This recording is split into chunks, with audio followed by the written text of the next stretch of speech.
My name is Amanda Rodriguez. I am the Executive Director of Turnaround. We are the Rape Crisis Center for Baltimore County and City, and we serve survivors of intimate partner violence, sexual violence, and human trafficking here in both of our locations.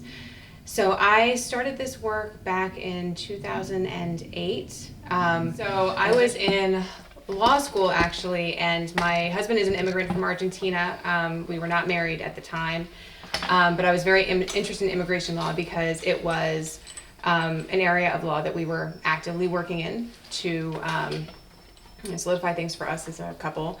And as I was studying immigration law, I came across human trafficking as an issue. And so I wrote a paper on it. I actually did an asylum case in law school and became pretty passionate about immigrants' rights and human rights related to immigration. And I wrote the paper. My husband, we filed his paperwork, and then went about my business, became a prosecutor in Baltimore County. And lo and behold, a couple weeks into the job, I got handed a file. This is human trafficking. We think it's just prostitution. Good luck. Well, I had done all of this research on human trafficking, so I kind of fell into it. And I realized as I took on case after case after case and really started to get to know the survivors in the cases, that their story was so much more than that moment and that trauma that they were experiencing, that they were a whole person. And getting to know them as a whole person, I became really passionate about changing the systems that fed into some of the reasons why they were being victimized.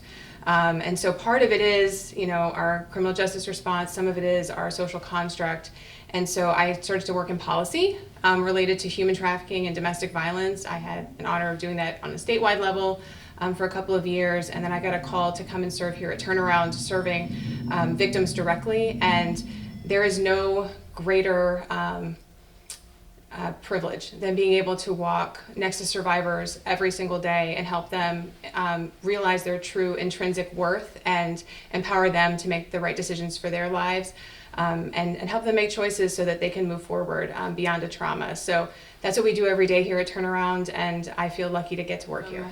There's a lot of challenges. I mean, some of it is capacity, right? We are always busting at the seams. There are always more survivors out there that we can't touch, or that we feel, and I think it's difficult because as a model, and I think you would talk to any of the staff here at Turnaround and they know that we don't leave people outside.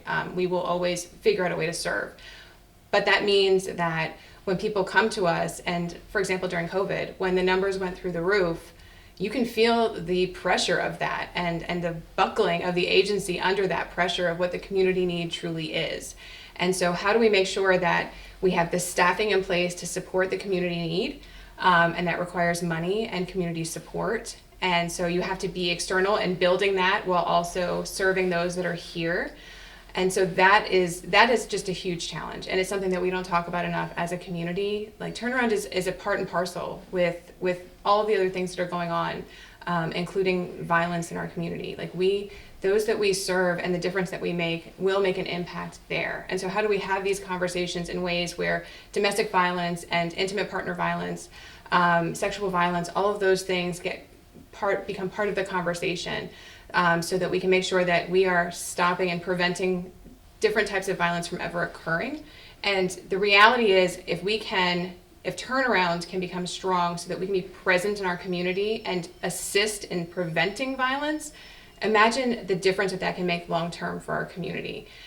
So part of the challenge is making sure that we have staffing to support that, and so making sure that the community knows that we're here. So it's about this kind of balancing act that you do between being out and being in the community and being present, and also having to be here and serving those that are already here, and doing that on a shoestring budget, because that's how nonprofits operate most of the time.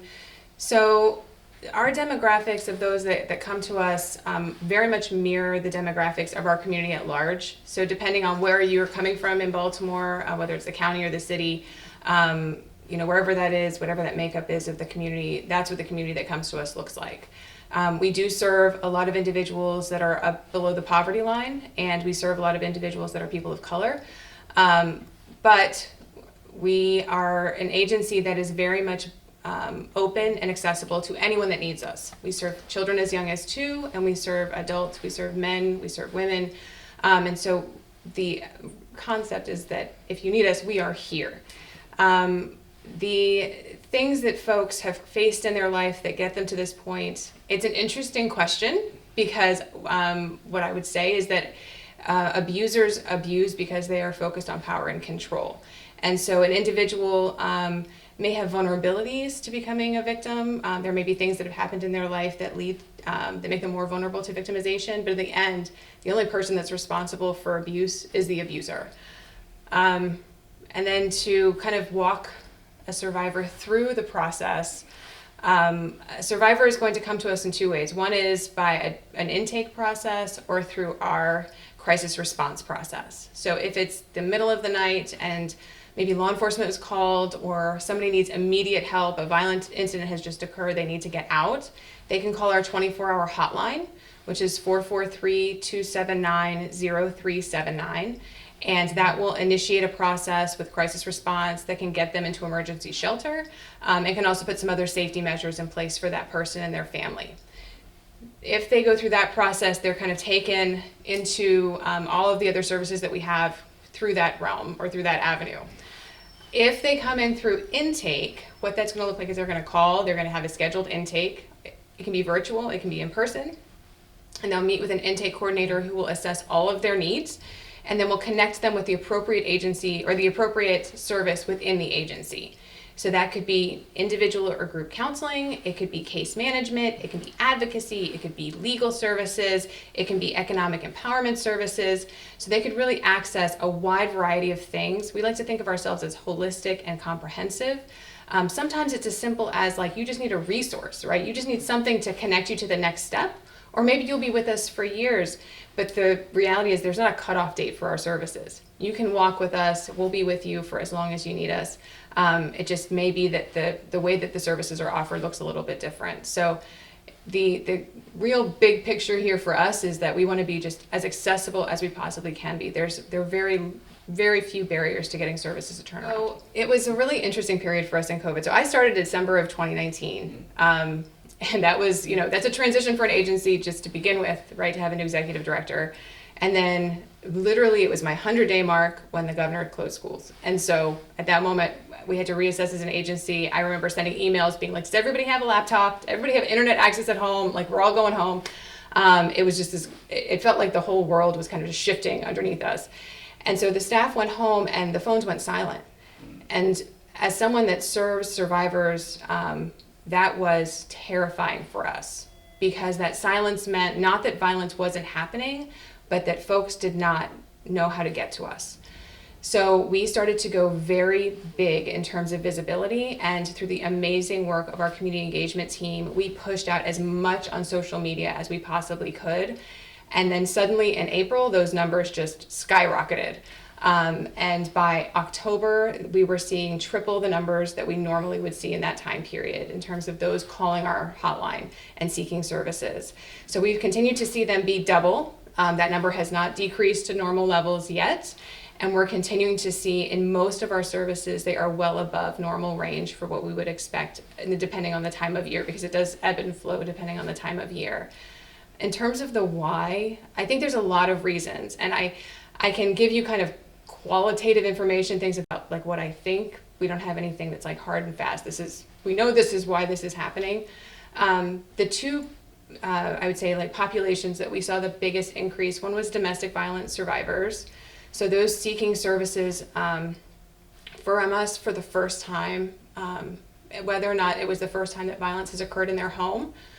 And I guess it was really three populations. One was an increase in those having multiple victimizations. So people that maybe were a domestic violence survivor and a sexual violence survivor collectively. Like that number it has been more than double since the pandemic began. And then we also saw a large number of child sexual abuse survivors, many more than we normally would see.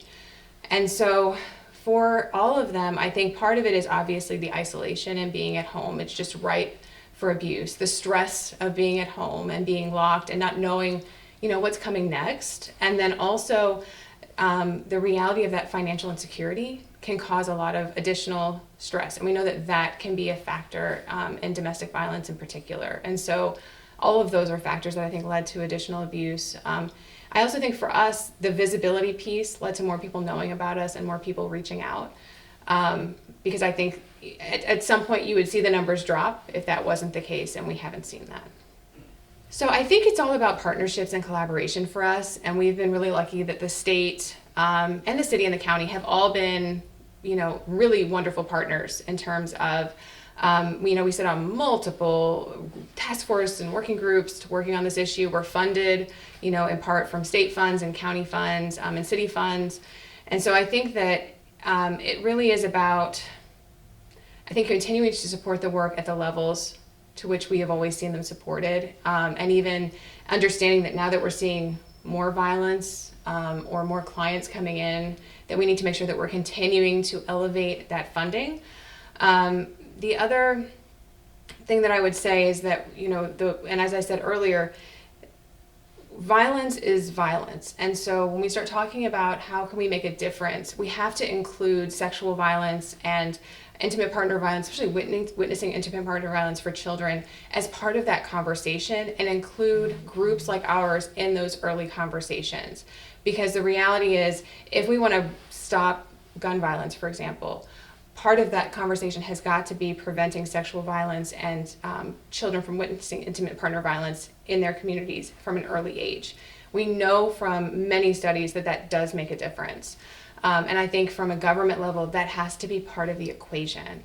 So I think that there's, yes, of course, funding and thinking about services in lieu of maybe some other things is an important part of the direction that I see government going. And I'm really hopeful that that's the direction that we'll continue to go. But also, let's really start having conversations about how we can collectively make a difference. And we're going to require, or we're going to lean on our government partners to make those conversations happen, because unfortunately it's difficult for us to come together on our own. So having the government push us along is probably the way to go. Turnaround is we're in a season of growth. I mean, that's obvious. I think to everybody that's here, it's obvious to the external, I hope, also. And so I think the agency itself is going to continue to blossom. And I am thrilled that happened during COVID, because there are lots of different ways that this could have gone for the agency. I think that we are going to become very much a community partner. So my hope is that we are not just sitting in this building doing the work, but we are actually out in the community, in community centers, partnering with other people that are in the community, physically present in those communities doing the work. A lot of people have heard me tell this story, but there was a survivor, and it's funny because when you do this work for a long time, there are these survivors that you connect with, and they really do change and redirect your story. And so for me, there was one who I represented her in victim rights work when I was at the agency prior to coming on board as executive director. And she was charged with an intimate partner violence incident that often happens. The abuser charges the victim in order to get out of charges. So we went to the public defender's office, and he was going through his litany of questions, and he asked her, in that litany of questions, have you ever been sexually assaulted? And it was a very nonchalant question. And she stopped and she looked down, and without even kind of missing a beat, she said, I don't know a woman in Baltimore that hasn't been sexually assaulted. And that moment of, how little we were even scratching the surface. And I can't say that we've, as an agency, gone into that community and done outreach, because we haven't. And so that is our mission. Our mission is to show up in those spaces and to be present in those spaces and to be making a difference in those spaces. And so the agency is going to start doing that in a very strategic and very intentional way, which I am thrilled about. I can hardly wait. I think the other population that I am really excited about starting to talk to are immigrants. And, from my story, that was how I got started. And we've worked with immigrant populations throughout the years, but haven't really, again, intentionally and strategically done that. It's kind of been, they've come to us because you'll have, one Spanish speaker come in, and then they will talk to their community, and then you'll have several come in. But when I've spoken to, those in my own circle who do this work and work specifically with immigrant populations, what they tell me is that those populations are so abused, both in their home country and then on their way here, that when they get here, that violence perpetuates, right? They become re-victimized, And we can absolutely make a difference, but we have to be present in those communities to be able to do it. And so I think that that is going to be, again, the next step in Turnaround's journey is how do we get in and make sure that we are there and a part of that journey, walking beside survivors. That's part of our mission, our vision statement. I think we're also looking at, potentially some housing related to human trafficking survivors, which I'm really thrilled about and excited to see that come together. There's very limited housing when it comes to human trafficking in the state, and so I think that that's a path that we're going to start walking down. I think that we are, it's a little bit of like, let's stop being limited by ourselves and let's start dreaming big and really making a difference, right? Let's focus on innovation, and the field is ripe for that. How do we innovate, utilize technology? How do we take what we learned from COVID and turn that into a way to serve the community better? Because there's so much now at our disposal that we didn't have a year ago. So I think there's a lot that's coming if we can just keep chugging along.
I like the movie Taken for being a movie, but I have said it has done a lot of damage in the anti-trafficking community because it paints a lot of pictures about trafficking that are just completely not correct. So we'll start with kind of what human trafficking is. So human trafficking at its core is all about power and control and vulnerability, right? So it's the same as it would be for any other type of victimization. But what you typically have with a trafficker is this master manipulator who will take your vulnerability and will never become emotionally involved with you and just force you to do things that you never thought possible, that you never thought you would have to do. So in cases of like labor trafficking, for example, you never thought that you would be susceptible to, doing crazy amounts of labor for no pay, right? But because they'll take advantage of that vulnerability in such a way, you're doing it before you even realize that it's happening to you or that you have a choice in the matter. The same with with sex trafficking. It's, and it's often young children that we see that are instantly entangled in this, but this idea of I am vulnerable because I'm a child, right? My brain is not fully developed. I'm I give in to my impulses without thinking because of that, my brain not being fully developed. I'm a teenager looking for something, a boyfriend, a home life that's safe. And that vulnerability is going to make me or put me in a position where someone can take advantage of that vulnerability. And someone is out there looking for that vulnerability, will target it, will take advantage of it, and then will assert power and control to continue me in this, usually it's hell that these people are living in. We have cases that Turnaround has written op-eds about where traffickers would take advantage of people's substance abuse, right? A vulnerability that they have. So it really is, to me, it's these horrible people that are they look at a person and what they see is your vulnerability, the thing that you're probably trying to hide within yourself. And they will take advantage of that to make you do things that you normally wouldn't do. And that's a pretty horrible person in my book. But from trafficking perspective, it is, the movement of the taking of someone, the forcing of someone to do something for the purpose of prostitution, for sex work, or for services or labor. If it's a child, though, so if it's an adult, force, fraud, and coercion is required. If it's a child and it's sex trafficking, force, fraud, and coercion is not required, and that's a whole other conversation because that's often conflated in the work. so to combat it, it's really this multi-pronged approach that has to happen. One is we do have to address the traffickers, right? We do have to address these people that are asserting power and control and trying to control people, these master manipulators. But we also have to talk about the systems that play into these vulnerabilities and make these vulnerabilities worse. And that conversation is not had enough. So what I often do when I train is I ask people to think about their own vulnerability, whatever it is, right? And your vulnerability may change over time. For me, when I was young, I hated public speaking. I was terribly shy, and I had horrible self-esteem. So people looking at me, I'm sure they could pick that up and could easily manipulate that to make me do things that I wouldn't want to do. But right now, I am a mother of 2. And yes, if someone threatened my children, I would do just about anything to keep them safe. And I'm sure most people that have children would say the same thing.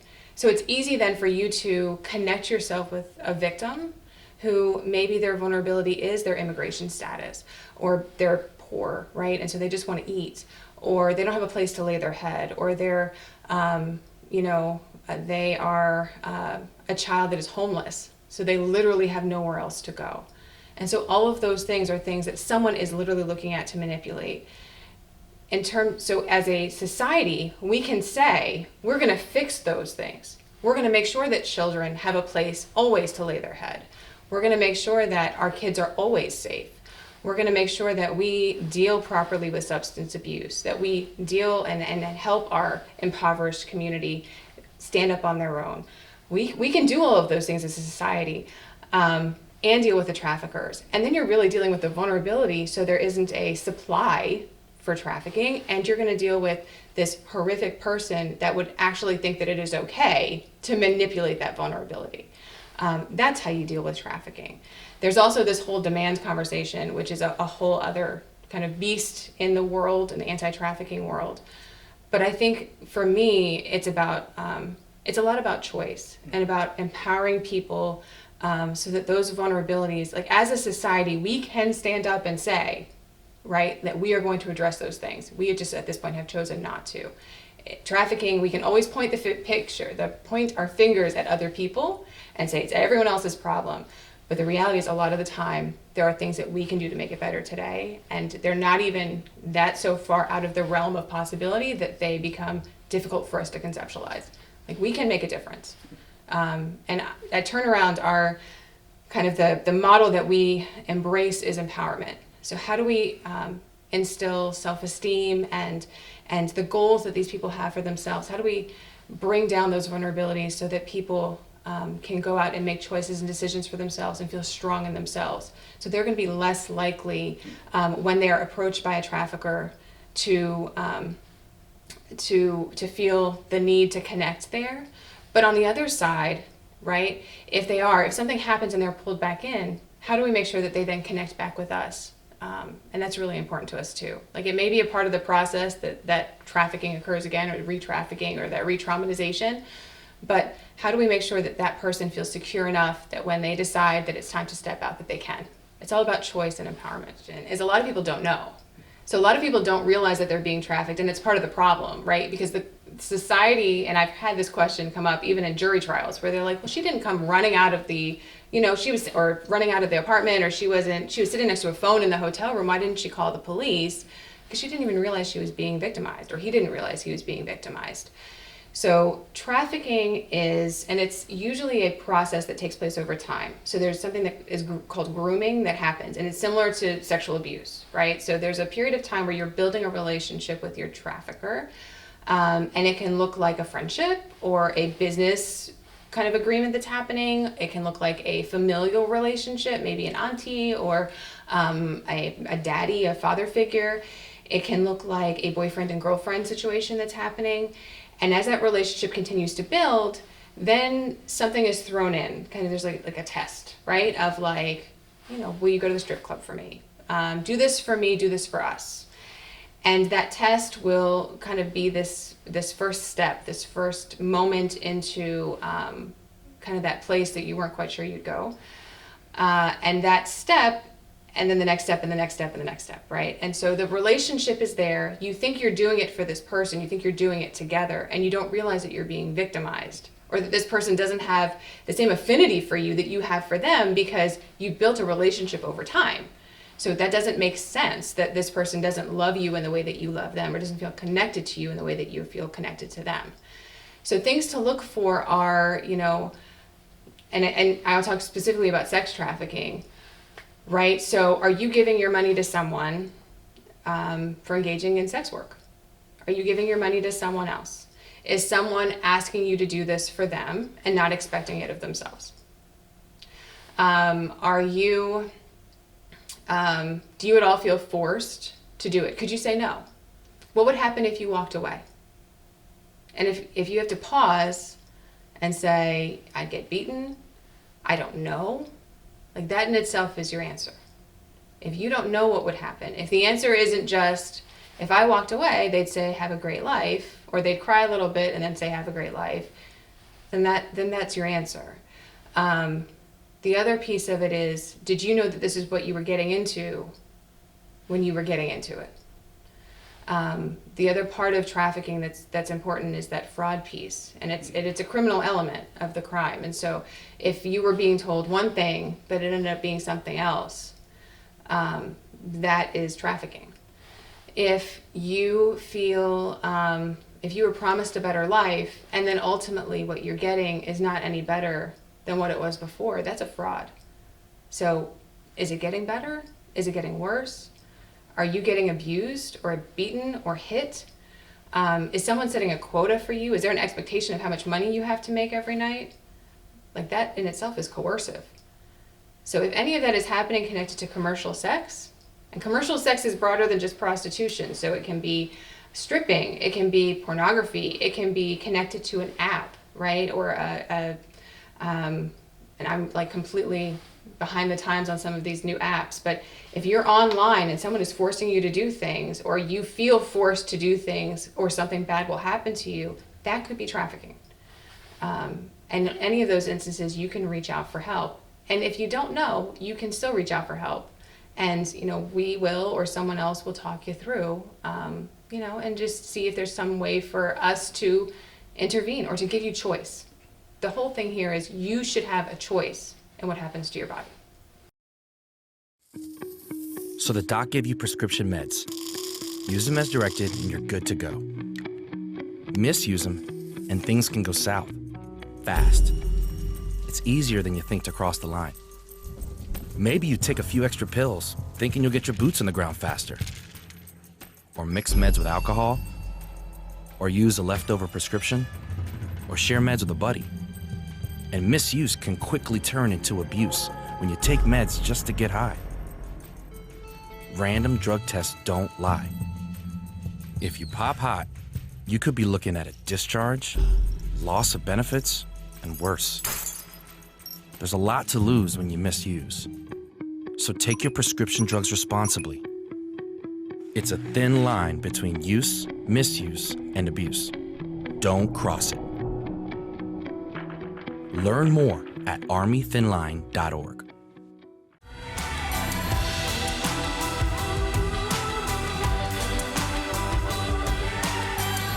The trafficker will put back shame and will cause a victim to blame themselves for whatever's happening against them, right? So there was a trafficking case that I had where the victim actually got away from her trafficker. She ran home to her mother, and the mother was like, get off my porch. Like, I want nothing to do with you. Because there is a natural kind of stigma against those engaging in sex work in our community.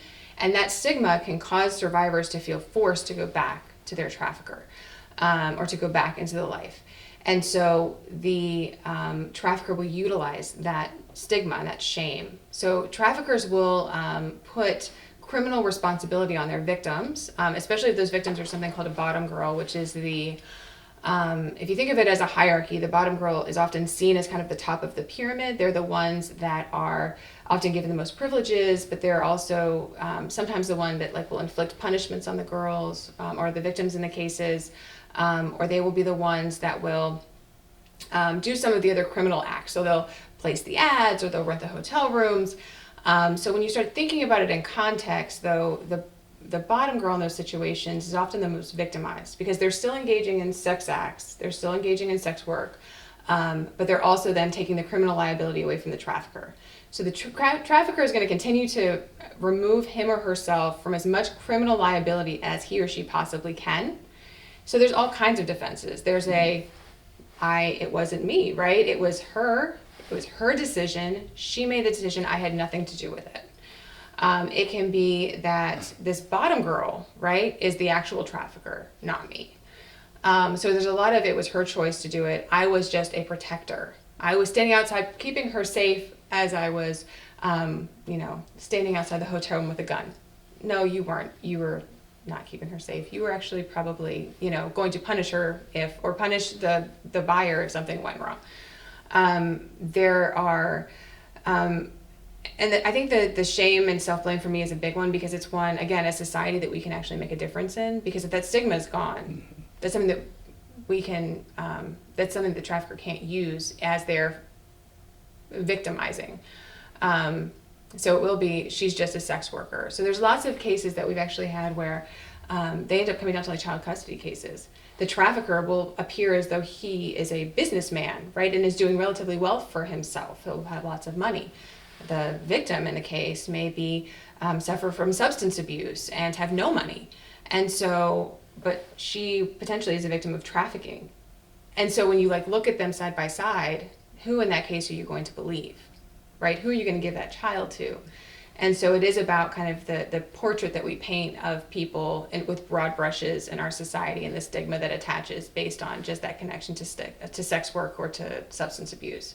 So, those that are trafficked are they're fighting many battles. We don't see them fully as victims in our society, and that's one of the largest problems that they face. The survivor in the case had gone to many different places trying to seek out legal assistance, and in every place that she went, she'd get some legal assistance, but she wouldn't get their best. And the case involved her daughters. She ultimately would lose the case multiple times in an attempt to connect with her kids. She did have a substance abuse issue, and so that stigma was following her.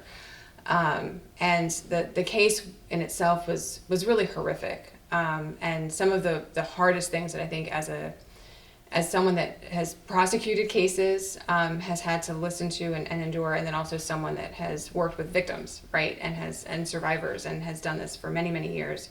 It was probably the hardest case that I've ever had to, hardest thing I've ever had to listen to. And then you have to do this weird dance when you're a victim service provider, where you are trying to connect emotionally with somebody, but not connect with them personally, because that personal connection can cause you to lose to become way too emotionally involved, and then you lose your sense of decision making. You can't make those decisions the way that you need to. And so, she and I worked together for a long time, trying to kind of reunify her family and it was like ups and downs and sideways. And I know for a fact that Turnaround was quite literally the only place that helped. We were the only place that she didn't feel judged. I've heard that from many survivors, that this was the place where they came and they felt really safe. And that is exactly what I want people to feel when they come here. I want them to feel like this is, like a little bit like home. Because sometimes home is not safe. And so they can come here and they can put their feet up, or they can come here and make a meal, or come here and use a computer and just be themselves. And whether that is someone that has substance abuse, right, whether that is, or substance abuse disorder, whether that is someone that, has other things that they're dealing with, or the trauma that they're working through. But I want them to feel safe. And so for this survivor, I know for a fact that's exactly how she felt. And, her story has ups and downs, and there are like really high highs and there's really low lows. But at the end of the day, it pushed me to stay in the field, because there are moments where, as an attorney, when that's your education, you can always say, I'm going to go and do transactional law now, because that would be a lot easier than what I'm doing here. But the reality is, when I think back, I actually have a drawing that one of her daughters made still up in my office, because it reminds me of this is why you're here, because there is always going to be another one of these cases, and a person that has been turned away or has been treated like less than because of something that they came with, or something that they are, or something that is attached to them unfairly. And regardless of that, I want there to always be a place where they can come and they feel safe. And so that's why I came back. That's why I'm here. And I think that that's a lot of, I think if you talk to staff, you know, each of them is going to have their own story, their own person that they're connected to. But I think for a lot of us, it is that we've all heard the same thing, and we all want to be different, and we want to make sure that the sanctity of that here stays intact. I think that's a lot of reasons why people stay. Did you volunteer, donate? Yeah. What do you want the third one to be? Connect on social media? Share the word. Yep. Or like, yeah. Okay. All right. Oh, I'll ask you a question, so I'll just Okay. let you can bounce off that. So, how would someone get involved with Turnaround? Either, let me back up a little bit. How could someone get involved with Turnaround to either help or to reach out for your services? Yeah, thank you for asking the question. So one really easy way is to connect with us on social media or to connect with our newsletter so you can get regular information about the work that we do. So we are on Instagram, we're on Facebook, we're on TikTok, and we're on LinkedIn.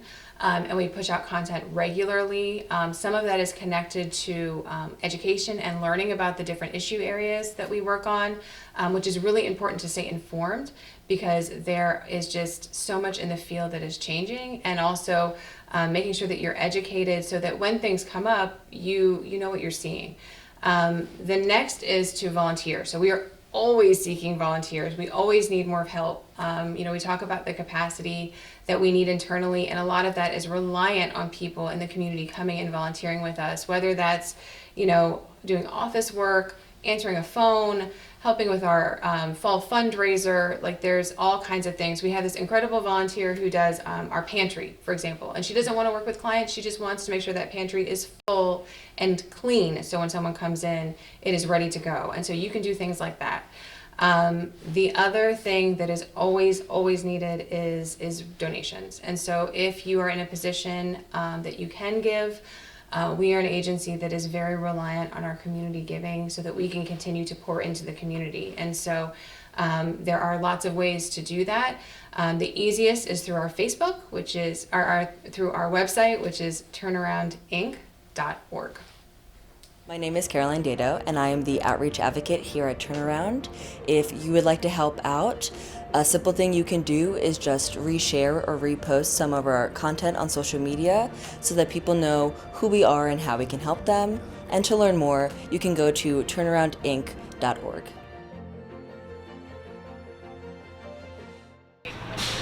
Welcome to the kickoff of week 6. I have to count in my head, we've had so many of these weeks. Week 6 of Turnaround 7 weeks of giving. This is a huge week for Turnaround because we are recognizing our therapy services, and therapy is a bedrock of the therapeutic and trauma-informed response that we offer at Turnaround. Turnaround actually got its start in therapy services back in 1978. And I'm proud to say that we offer some of the most incredible and really innovative therapy services to the survivors that come to us for intimate partner violence, sexual violence, and human trafficking.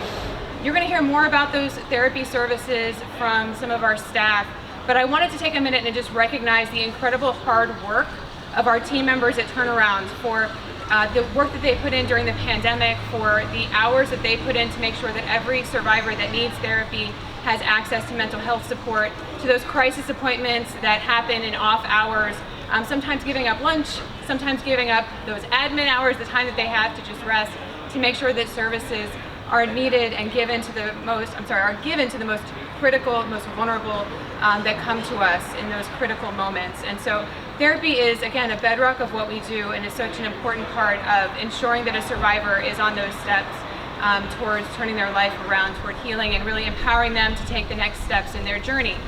I am thrilled to have some really incredible guests this evening for this 6th week of giving, and I am, to be perfectly honest, a little bit, I will say, starstruck. Senator Washington has been an inspiration to me since I first started working in Annapolis and long before that. So in 2010, she made history when she became the first LGBT African American elected official in the state of Maryland, and was the second state legislator in the country, which is incredible. She, and I've seen all of this firsthand, which is just awesome. She absolutely is a leader fighting for affordable access to water, protecting families at risk of losing housing due to unfair tax sales and foreclosures, making sure that Baltimore City schools get the fair and equitable funding that they deserve, and helping unaccompanied homeless youth get the services that they support and need. At Turnaround, we actually just recently made relationships with several organizations that are serving unaccompanied minors. And so that in itself is such a wonderful connection, and we look forward to continuing to work to fight that fight. Thank you so much for everything that you do for Baltimore, and I am so thrilled to turn the floor over to you. Oh, wow. So good to see you. Well, good evening, everyone. What a beautiful evening. And yes, this is week 6 of giving. So right away, those of you who are watching and those of you who are here, take out your phones these days, your wallets or whatever, and give to this great cause. I didn't know that it started in 1978. I was actually a sophomore in high school. Oh my goodness. So you've been serving survivors of domestic violence for that long, and also being at the forefront. I'm honored. I am Senator Mary Washington, pleased to be here this evening. And also I want to I appreciate you talking about the hard work that I've done in Annapolis, and you'll hear from my colleague in a few minutes. But I admire those of you who actually work day to day to save people's lives. I mean, there's really no better word than to say that, and to provide hope. And I'm honored that we're able to support you through our policy, through our funding. Not enough, and so we should do more. But I really do want to join you in thanking all of you who are on the ground, helping women and men turn their lives around. I also want to thank those men and women who are taking that step and reaching out to turn around. Because your courage is more than any of us in this room, or any persons that have not experienced it, but from family members and other folks, I know what courage it takes, what resilience it takes, and commitment and belief. So I'm honored to be here today. I look forward to continuing to work, supporting minors that need this work, making sure that domestic violence and all forms of violence against men and women stop, but that mostly we learned that we need to be accepting, to remove the stigma that often occurs to when we're talking about this issue, that we as legislators, while we're in the midst of this crisis of COVID-19 and this public health crisis, to understand that domestic violence is also a public health crisis, that domestic violence is also an economic crisis, and it is a housing. It has impacts on all of those areas, and it needs that approach. So I'm honored to be here today. Please give, so this work can continue and expand in the years to come. Thank you. I am now honored to recognize a alum of the University of Baltimore, as am I. So I always got to represent University of Baltimore, because I really, what I think about University of Baltimore and what I tell people is that it is the place where you can truly make a start and represent your community. And I really admire folks that come out of that and do things like Delegate Regina Boyce. When I looked through the legislative agenda that you had last session, the things that you connected with on a community level were impactful in a way that I think really does speak to what the community in Baltimore needs. And so I wanted to thank you for that. It always means so much to have senators and delegates come to events like these, and to see the community wrap around support for those that wrap support around our community. And so I know that you could be at lots of other places tonight, but it really does show that you care about your community. And I think that it's also reflected in the bills that you try to get passed in Annapolis. If you have remarks, you are welcome to come up and speak. We would love to have you. Thank you so much for everything that you do. Thank you so much for everything you do. I think Delegate Regina T. Boyce of the 43rd District, honored to be here with you and with my senator, and why this work is important. I think it's just in the title, turn around. We can all turn around. We can all make a change. I think it's most important that, to the senator's point, that we admit that a change has to happen, admit that an offense has happened, and especially to us, especially now and today, and with the exacerbation of behavioral health with COVID, some of us are just saying we're okay. We post pictures saying we're okay. We post and say, well, it was just this one time. It's not going to happen again. They were angry. It was a hard day. But the reality is it does happen again and again and again. And it puts us in a place of hiding and of shame. And the thing that I love about the pandemic is that it has forced us to come full circle. It has forced us to come to admit that no, everything is not okay. And just because it's not okay, it doesn't mean that it cannot be right. It doesn't mean that it cannot be corrected, and that we can face our fears. And this work is important because at any moment, at any time, you don't know what your triggers are. You don't know what those triggers are. And when those triggers happen, you can't turn back. I know that certainly personally. I certainly know that in our work, we deal with a lot of people every day who are going through crisis, and don't know what to do and don't know where to go, but most importantly, don't want to admit that there's a problem. And that is the hardest thing. Saying that yes, there's an issue, but that doesn't mean there's an issue with you. Nothing is wrong with you. And so thank you for reminding folks that they can turn around, that the issue is not them, that they can overcome it, but if they would just take a step forward and say, I'm having trouble, I'm afraid, I don't know how to get out of this, it makes all the difference. So thank you for your work. Thank you for being that space where people can take that first step to turn around, to move forward, and to most importantly heal, because what we do know is that people who are hurt and suffering tend to hurt others and to make others suffer as well. And if we can heal hurt people and heal them, that means we'd have more healers than those that are hurt. So thank you so much for your work.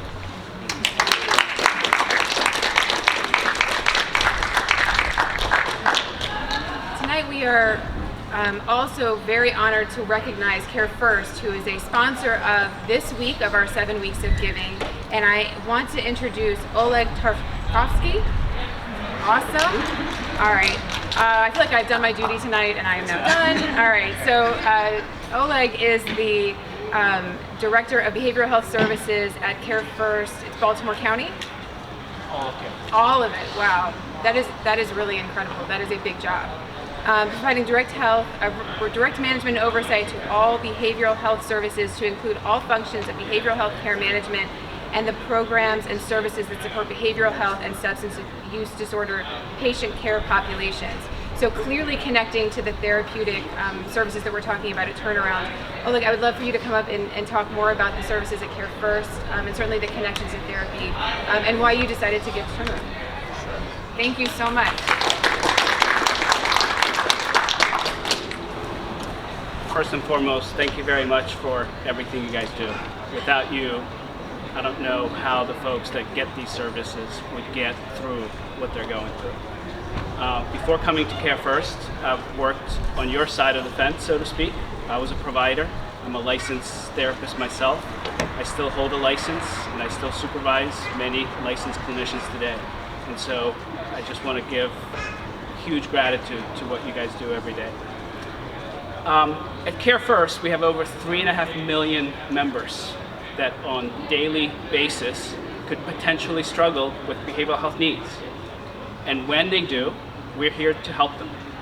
One of the main components of what we do at Care First is offer the best network of behavioral health providers possible, best in class, whether it's psychiatry, psychotherapy, psychologists, child services, whatever it is that the member needs, we have those services available. The problem typically is experienced by populations needing these services in knowing what it is that they're actually looking for. Navigating behavioral health services is not easy. It's often complex. Access is not easy. Sometimes it takes weeks, months, if not years to get the appropriate service. And so what we've developed at Care First is a system of programs that allows our members to reach us. Maybe they don't know what they need, but we do, and we can help them figure out where exactly they need to go and assist them with getting those services. So that's the first component. The second component is once they get those services, we want to follow up with them. We want to make sure they actually kept those appointments. As somebody just said, it's sort of easy to kind of recognize that something is wrong. It's not so easy to take that first step to actually do something about it. And that's really where therapy begins. In essence, there's nothing magical about therapy. Therapy, by many definitions, is sort of a placebo effect. You have the therapist who has the knowledge and the expertise in delivering particular intervention, whether it's cognitive behavioral therapy, you name it, and any modality that exists out there. And then you have the patient that needs to trust the therapist. And almost every piece of research we have that looks at what actually works, like how does therapy become, just like medicine, for example, a pill has its dose and effect and duration during which you take it. Therapy works the same way. What is it about therapy that's so special? And what we find out through decades of research, it's the relationship between the person, the patient, and the person helping them. And I know organizations like yours have done a tremendous job since the 70s creating these relationships. And this is where most patients come back to. Even in the hardest of times, they go back to that relationship. I've had patients reach out to me, I've been doing this for about 20 years, they still reach out to me. Somehow finding me out there in the ether space and reach out, sometimes to thank me, sometimes to say, I need your help again. Finally, the reason Care First gives to organizations like yours and many other community-based organizations, because we believe that that's where healthcare takes place. It's not at some 13th floor of the Canton Tower. It's right here in neighborhoods like these, serving the populations that live here, play here, pray here, and receive their healthcare services here as well. So thank you once again.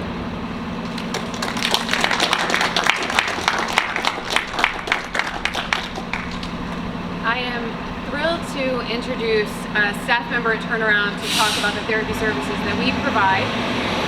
So Elizabeth Martinez came to Turnaround, and she'll tell you a little bit about her experience early on in the pandemic.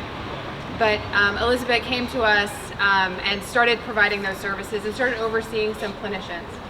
Elizabeth has a way, specifically with adolescent clients, and has an extensive experience working with human trafficking survivors, which is such a unique set of skills. We'll call them skills. I think anyone that can get through to an adolescent, especially an adolescent human trafficking survivor, deserves a lot of accolades. It's a privilege to work with Elizabeth. She constantly shows joy, and she is one of those spirits that when she walks into a space, she lights up a room. So it is an honor to work with you, and I gladly turn over the floor. Thank you, Amanda, for those kind remarks. As Amanda said, I'm Elizabeth Martinez. I'm clinical supervisor over at Turnaround. So I started working as a therapist at Turnaround 2 weeks before the pandemic started. I remember talking to the clinical director and the staff, hey, we'll be back in the office in no time. And then those weeks turned to months. And then the way we provided services drastically changed. A global pandemic, unfortunately, didn't stop violence. Since March 2020, our therapists provided free services to over 700 adults, over 100 children, all survivors of intimate partner violence, sexual violence, human trafficking, and child abuse. All the survivors we served shared how much they appreciated that our doors stayed open during the pandemic. I keep looking over, for those of you watching at home, I keep looking over here, and we were looking over here because our incredible trauma therapists are over here. And during this pandemic, they jumped into action. They continue to provide empathetic services. First, we offered telephone appointments so survivors didn't have a disruption in services. We continue to offer therapy over the telephone for the survivors who didn't have access to internet. We then started offering virtual appointments for the survivors who wanted to see the face of their therapist. Then, in September of 2020, the clinical team returned to in-person appointments, offering services to survivors who didn't have a safe place to process their traumatic events. Our offices are more than just a space to process traumatic events. It's a place where survivors can freely share their experience without judgment. And it's a place for them to reconnect with themselves and others.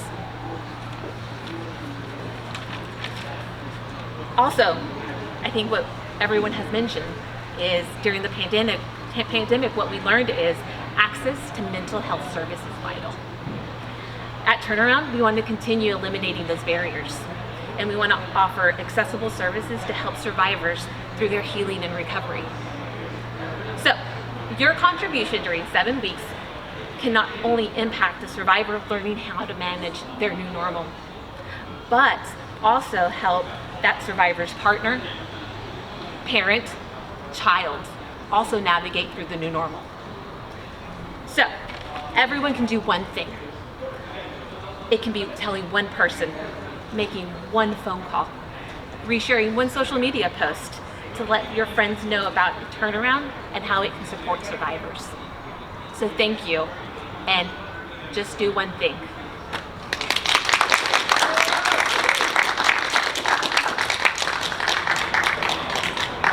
I'd now like to invite up our friends from BOMA Community Services. So this week we were also notified that we were going to get a donation based on a fundraiser that was done by BOMA Community Services, and we are so grateful for thinking of us, especially during our 7 weeks of giving. We would love to, this is Jean Henningsen, Jean Henningsen, our Director of Strategic Initiatives. So we would love to give the floor to you just to talk about, why you decided to give to Turnaround, and if there's anything else you'd like to say, we would, love to give you the floor. Okay. Thanks. Few quick words. It was an honor and a pleasure to meet Senator Washington and Delegate Boyce. The 43rd District is well represented. My name is Bruce Carey. I do work with Serpro Hump Valley. We are both the members of the Community Service Committee of BOMA. As part of our charge, we research groups that have needs that we can help during the course of the year. We were introduced by a member of the Community Service Committee to your group. Actually, I must personally say I didn't know of you until maybe 3 or 4 months ago. After doing some research, we realized all the great work that you do. The need for services for survivors of human trafficking is great. The numbers that you just mentioned of the amount of people that you're helping, and I would just say God bless you for the work that you're doing. And again, as a member of the Community Service Committee of BOMA, it's our pleasure to contribute all the proceeds that we raise from our golf raffle basket from the annual BOMA affair. And we just hope it helps you all in some small way. Absolutely. And if I could just add, as members of BOMA, if you all don't know what BOMA stands for, it's Building Owners Managers Association, right? So this group either manages the buildings and properties around the city, or we, in my capacity and Bruce's capacity, supply services and products so that your buildings can function. And so we're honored to give back to this great city. I am not a Baltimore native, but I definitely consider Baltimore a home. And our Brian McQuaid on our committee is the one who brought this to light, and it couldn't be a better fit. And we're honored to be here, and thank you so much for having us. And we're happy to be able to contribute in some small way to these wonderful efforts. So thanks for having us. Thank you. Thank you. Thank you. It's amazing. Thank you. Thank you. Thank you so much. All right, well, everybody, thank you so much for coming. We want to thank BOMA, Senator Washington, Delegate Boyce, Care First. We want to thank you for your support, and everybody else who turned out tonight, anybody who has supported us so far during our 7 weeks campaign. We are still going through December 2nd, so it's easy to get involved. Just go to our website, turnaroundinc.org. Or text 41444, text the keyword turnaround to 41444. And thanks everybody for coming out and celebrating with us.